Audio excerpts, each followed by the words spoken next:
ہماری زندگی بڑی قیمتی ہے، ایک ایک سانس بامقصد ہونا چاہیے، لیکن ہم اپنے وقت کو کس آوارگی کے ساتھ، کس بے دردی کے ساتھ گزارتے ہیں۔ حضرت امام شافعی کہتے ہیں کہ میں نے فقیروں سے 2 باتیں بڑی پتے کی سنی اور انہوں نے مجھے بڑا نفع دیا۔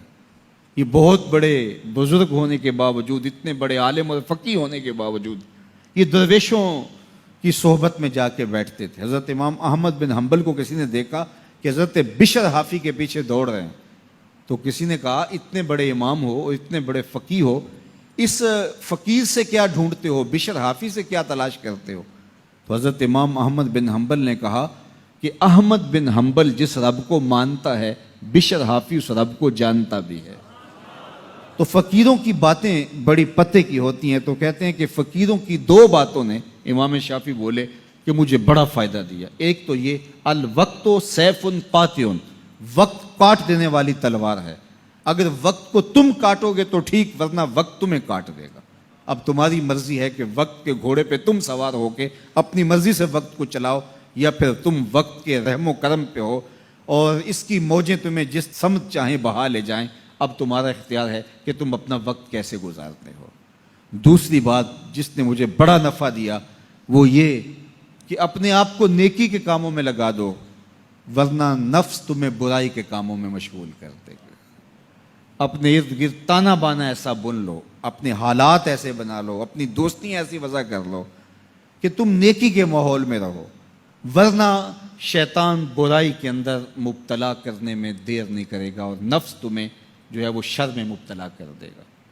تو فرمایا کہ کسی شخص کے اسلام کا حسن یہ ہے کہ وہ بے مقصد کاموں کو چھوڑ دے۔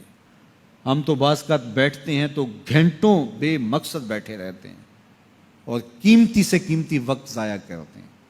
حضرت اویس کرنی رضی اللہ تعالیٰ عنہ کو حضرت عمر رضی اللہ تعالیٰ عنہ اور حضرت علی المرتضیٰ رضی اللہ تعالیٰ عنہ ملنے گئے، حضور کا سلام دیا، حضور کا پیغام دیا، اللہ اکبر۔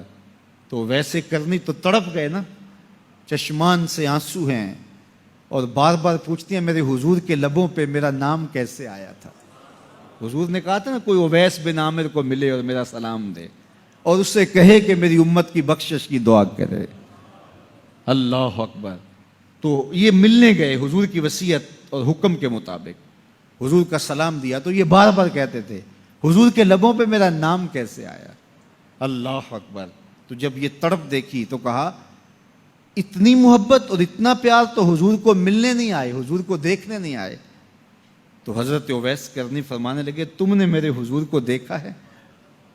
تو یہ خاموش ہو گئے، تو کہنے لگے میں نے نہیں نہ دیکھا تو مجھ سے پوچھ لو، تم پہلے بتاؤ کہ حضور کے ابرو جڑے ہوئے تھے یا کھلے ہوئے تھے؟ اللہ اکبر، تم نے تو حضور کو دیکھا ہے تو ذرا بتاؤ نا۔ پھر خود ہی فرمانے لگے جس نے نہیں دیکھا اس سے پوچھ لو۔ کہا کوئی قریب سے دیکھتا تو کھلے ہوئے نظر آتے، دور سے دیکھتا تو جڑے ہوئے نظر آتے۔ معلوم ہوا کہ حضور کی قربت میں ہی رہے ہیں اگرچہ بظاہر دور رہے ہیں۔ تو یہ اتنے جلیل القدر صحابی ملنے گئے، کچھ دیر باتیں کی، اس کے بعد حضرت اویس کرنی نے ہاتھ بڑھا دیے، کہا اچھا آپ نے بھی آخرت کی تیاری کرنی ہوگی، میں نے بھی کرنی، اچھا حشر کو ملیں گے۔ اللہ اکبر۔ تو وقت بہت قیمتی ہے، کسی کے اسلام کا حسن یہ ہے کہ وہ بے مقصد کاموں کو ترک کر دے۔